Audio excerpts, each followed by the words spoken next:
Recently, somebody told me that your radical feminism seems to stem from a place that isn't empathy.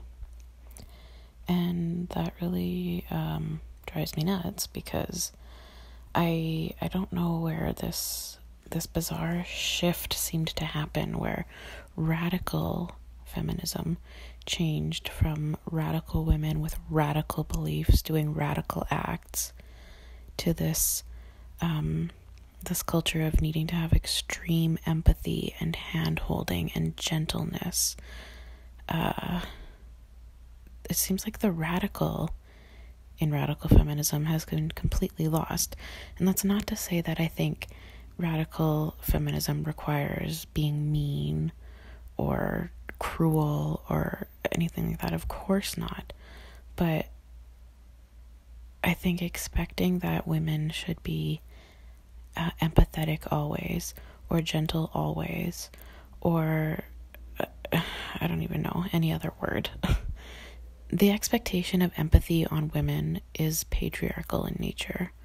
It's patriarchal socialization for women to be gentle and empathetic and kind and soft.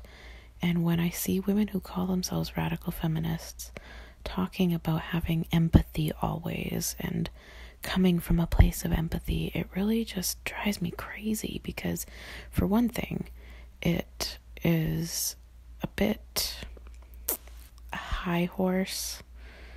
It's a bit like, oh, well, I am so empathetic and I come from a place of empathy and you are over here doing whatever you're doing. So it bothers me because you can have empathy for women. You can have empathy for what they go through. You can have the belief that all women deserve liberation, that they deserve freedom from patriarchy, that they deserve happiness, freedom from men, etc. You can have all of those beliefs, but that doesn't mean that you have to always approach every single situation from a place of empathy and gentleness. I don't. If that's your approach, that's fine, but I don't necessarily think that there's anything radical in hand-holding and gentleness and the buzzword empathy. Radical feminism requires radical thought.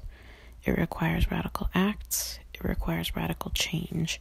And that cannot be achieved without leaving behind your patriarchal conditioning that requires you to be gentle and soft and empathetic all the time.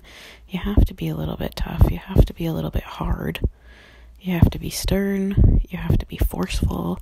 You have to be convicted. There's a lot of hard work that comes with being a radical feminist, and I hate this weird, frankly, liberal feminist approach that I'm seeing, because it used to be that they would say, like liberal feminists, for example, would say things like, my feminism is trans-inclusive. There's no such thing as your feminism or my feminism. There's only feminism. And it's the same with radical feminism. When you have women who call themselves radical feminists, but they don't have a radical thought in their brain, and then they talk about how your feminism doesn't seem to be coming from a place of empathy, or my feminism is empathetic. It's like, no, there can only be one kind of feminism, and that's the beliefs that, or, the actions that women need to do in order to abolish patriarchy, to free themselves from patriarchy. And so, yeah, there's not yours, there's not mine, there's only radical feminism, and the word radical is there. It requires being radical. And if you can't or won't or don't want to do that, I just don't have time. I got stuff to do. I have shit to do. I have radical feminist actions to take. I have way more important things to do than worry about whether or not I'm empathetic enough. So, I don't know. That's my rant, my radical rambling on the topic.